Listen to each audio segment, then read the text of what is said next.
আল্লাহ পাক রব্বুল আলামিন, আল্লাহ আমার রব, এই কথার দ্বারা কি বুঝাইছেন? আল্লাহ আমার রব এই কথার দ্বারা আল্লাহ বুঝাইছেন যে আমি আল্লাহ যে আদেশ করব সে আদেশ পুঙ্খানুপুঙ্খ আদায় করতে হবে, ঠিক কিনা বলেন? আমি যে নিষেধ করব এই নিষেধগুলো তুমি 100% ছেড়ে দিতে হবে। এখন আল্লাহ পাক রব্বুল আলামিন যে আদেশ করছেন সে আদেশটা আমি মানলাম না। কোরআন শরীফের মধ্যে যে বিধানগুলো দেওয়া হলো সে বিধানগুলো আমি পালন করলাম না, তাহলে কি আল্লাহ আমার রব থাকলো? থাকলো না। মুখে মুখে শুধু বললাম আল্লাহ আমার রব, কিন্তু আল্লাহর বিধানটা আমি মানলাম না। কিভাবে মানলাম না একটু উদাহরণে চাই, একদম স্পষ্ট উদাহরণ।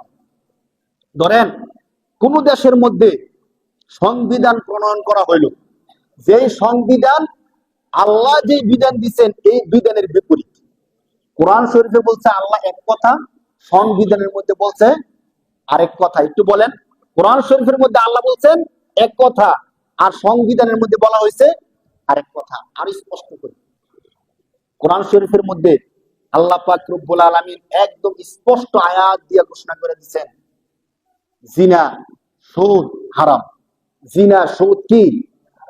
সংবিধানের মধ্যে সমস্ত সদস্যরা একমত হইল, বাংলাদেশের অবস্থা বুঝা আমরা এখন থেকে বিধান প্রণয়ন করলাম জিনা এবং সুদ বাংলাদেশের মধ্যে হারাম, বৈধ। সাংবিধানিক ভাবে বাংলাদেশের মধ্যে জিনা এবং সুদ কি? বৈধ ঘোষণা করলো। কিভাবে বৈধ দেখেন, বাংলাদেশের মধ্যে কেউ যদি সুদ খায় তাহলে পুলিশকে তাকে গ্রেফতার করে। যেটা সাংবিধানিক ভাবে অবৈধ ওইটা তো দেশের আইনে বিপরীত হয়, তখন দেশের প্রশাসন তাকে গ্রেফতার করে ফেলে। আর যেটা সাংবিধানিক ভাবে অবৈধ না, ওইটা তো গ্রেফতার করার কোনো কারণ নাই। এখন আমাদের মধ্যে কেউ যদি সুদি কারবার করে তাহলে আমাদের সংবিধান, আমাদের প্রশাসন তাকে গ্রেফতার করবে? করবে না। এখন এই যে এই বিধানটা করলো দেশের সংবিধান, এবং সংবিধানের মধ্যে যারা প্রণয়নকারী আছে তারা এই কাজগুলো করলো, আমরা যারা মাঝখানে আছি এখন আমাদের কি অবস্থা? আগে হুকুমটা বলে নেই। কোন ব্যক্তি যদি আল্লাহর কোরআনের মধ্যে আছে একটা বিধান, যদি কেউ আল্লাহর কোরআনের বিপরীত আরেকটা বিধান, যেই বিধানটা কোরআনের সাথে সাংঘর্ষিক, যে বিধানটা কোরআনের সাথে কি মানে সংবিধানের মধ্যে কোনো বিধান করলেই যে কাফের, বিষয়টা এমন না। যদি সংবিধানের মধ্যে স্পষ্ট হন, যদি সংবিধানের মধ্যে এমন বিধান প্রণয়ন করে যেই বিধানটা কোরআনের সাথে সাংঘর্ষিক, যে বিধানটা কিসের সাথে সাংঘর্ষিক, অথবা সহিহ হাদিসের সাথে সাংঘর্ষিক, এই বিধানটা যারা প্রণয়ন করবে তারা সাথে সাথে সবাই একযোগে কাফের হয়ে যাবে বলে নাউজুবিল্লাহ। একদম সমস্ত বাংলাদেশের সমস্ত মুফতিদের ফতোয়া, কোন ব্যক্তি যদি এমন বিধান প্রণয়ন করে যে বিধান কোরআন এবং সহিহ সুন্নাহর সাথে সাংঘর্ষিক, তাহলে তার ঈমান কি? শেষ। তার ঈমান কি ভাই? তার ঈমান তো শেষ, যারা বিধানটা প্রণয়ন করছে। এই বিধানকে যারা মনে প্রাণে মানবে, আমরা যারা সাধারণ মুসলমান আছি তাদের মধ্যে আমরা যারা বলবো যে হ্যাঁ, সংবিধানের মধ্যে যত বিধান আছে চাই সেটা কোরআনের পক্ষে হোক অথবা কোরআনের বিপক্ষে হোক, আমি সব বিধান মানি, আমি সব বিধান কি করি, তাহলে তার ঈমান শেষ। একদম সহজ কথা। তাহলে আমরা এখন কি করব? সংবিধানের বিধান যদি না মানি তাহলে আমি হয়ে যাব দেশদ্রোহী, কারণ সংবিধানের মধ্যে যে বিধান দিচ্ছে সেই বিধান আমি মানি না। এখন কোরআনের বিধান যদি না মানি আমি হয়ে যাব খোদাদ্রোহী। একটু জিনিসটা বুঝেন। আমি যেহেতু এই দেশের জনগণ, বাংলাদেশের জনগণ, বাংলাদেশের সংবিধানের মধ্যে যে আইন প্রণয়ন করা হয় সে আইনকে আমাকে মানতে হবে না? মানতে হবে। আবার আমি যেহেতু মুসলমান, আল্লাহ কোরআনের মধ্যে যে আইন দিছে ও আইনকে আমাকে মানতে হবে না? মানতে হবে। এখন সংবিধানের আইন যদি কোরআনের আইন হয় তাহলে তো সমান সমান হয়ে গেল। তাহলে দেশের আইনে মানতে সমস্যা নাই, কারণ দেশের আইন আর কোরআনের আইন কি এক। কিন্তু সংবিধানের আইনটা যদি কোরআনের সাথে সাংঘর্ষিক হয় তাহলে গিয়ে আমাদের গন্ডগোল সৃষ্টি হয়। এখন যদি সংবিধান মানি তাহলে কোরআনের আইন মানা হয় না। আপনি বলতে পারবেন না যে আমি দুটাই মানি, কোরআনে যা আছে এবং সংবিধানে যা আছে এই দুটাই মানি বলা যাবে? বলেন। দুইজন ব্যক্তি যদি দাবি করে আমি তার পিতা, আরেকজন ব্যক্তি এসে বলতেছে না আমি তার পিতা, এখন যে দাঁড়ায় আছে সে বলতেছে আপনারা ঝগড়া করেন না, আপনিও আমার বাবা আপনিও আমার বাবা, এটা কি সম্ভব? তাহলে একজনের বৈধ পুত্র আরেকজনের অবৈধ পুত্র যারা সন্তান, তাহলে এক সন্তান যখন দুই বাবা হতে পারে না, একজন মানুষ দুইটা সংবিধান মানতে পারে। এখন যদি আমি কোরআনের সাথে সাংঘর্ষিক এমন আইন সংবিধানে হয়, আমি যদি বলি যে আমি সংবিধানের আইনটা মানি, কোরআনের আইনটা মানি না, তাহলে আমি হলাম কোরআন বিরোধী, আল্লাহ দ্রোহী। কি দ্রোহী ভাই? আল্লাহ দ্রোহী। আর যদি বলি আমি কোরআনের আইন মানি, সংবিধানের আইন মানি না, তাহলে এই দেশের থাইকে এই কথা বললে আমি হয়ে যাবো দেশদ্রোহী নিয়ম অনুযায়ী। এখন আমার কি করা? যদি আপনি বলেন যে আমি শুরুতে যেমন বলছিলাম রব্বুনাল্লাহ, আমার রবকে, এবং মৃত্যু পর্যন্ত আমি যেই কথা বলছি এই কথার উপর অটল আছি, একটু খেয়াল করেন। যদি আপনি এই কথাটা সাহস করে বলতে পারেন যে আমি যখন বুঝছি মুসলমান হয়েছি তখন বলছিলাম আমার রবকে, একটু আওয়াজ করে বলেন, আল্লাহর নাম বলতে তো সমস্যা নেই।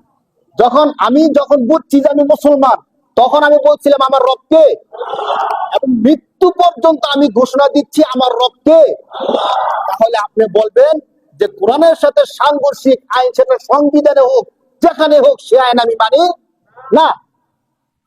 তাহলে আমার ঈমানটা আছে এবং মৃত্যু পর্যন্ত আপনি ঈমান নিয়ে যেতে পারবেন এবং জান্নাত পাবেন।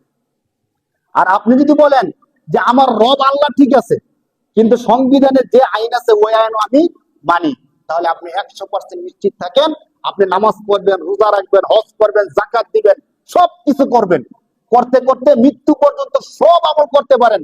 কিন্তু কোরআনের সাথে সাংঘর্ষিক কোন আইন সংবিধানে প্রণয়ন হলে আপনি যদি বলেন সেটা আমি মানি, তাহলে আপনি নামাজ, রোজা, হজ, যাকাত কোনো কিছু কাজে আসবে না, সবকিছু বৃথা হয়ে যাবে।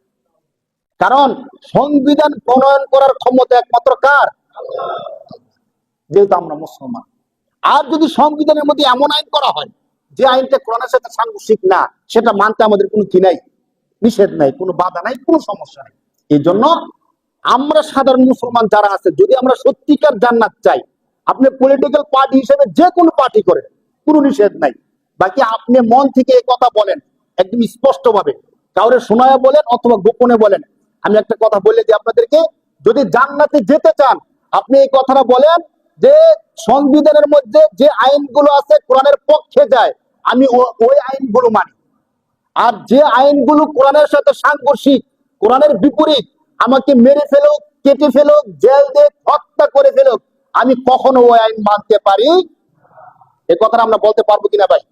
সমস্যা নেই তো, কারণ আমার দিন শেষে আমার গন্তব্য হলো জান্নাত। দিন শেষে গন্তব্য কই ভাই? জান্নাত।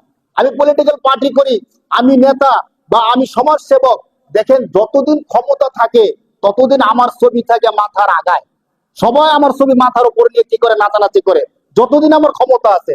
যেই না ক্ষমতা একটু পদস্খলন হয় তখন আমার ছবি চলে যায় পায়ের, যায় কিনা ভাই বলেন, বাস্তবতাটা বলেন। যতদিন জনগণ আমাকে নিয়ে নাচানাচি করছে, সবকিছু করছে, কতদিন আমার ক্ষমতা, যতদিন যে আমার ক্ষমতা একটু শেষ হয়ে গেছে, পিছলে গেছে, তখনই আমার ছবি চলে যায় কোথায়? পায়ের উত্থান পতন সব কাছে, সব দিকেই আছে। তিলকাল আইয়ামু নুদাবিলুহা বাইনান নাস, আল্লাহ বলতেছেন শোনো, তিলকাল আইয়াম, এই হলো দিন, নুদাবিলুহা বাইনান নাস, মানুষের মাঝে পর্যায়ক্রমে আমি ঘুরে নিয়েছি। আজকে তোমার দিন, কালকে তার দিন, তুমি এত খুশি হইও না। তাহলে এই বিষয়টা, আজকে আমি অনেক ভালো কিছু থাকবো, সবাই আমাকে নিয়ে নাচানাচি করবে, হতে পারে আর পরের দিন আমাকে সবাই ঘৃণা করবে, কিন্তু আমাকে থাকতে হবে মুসলমান হিসাবে। কি হিসাবে ভাই?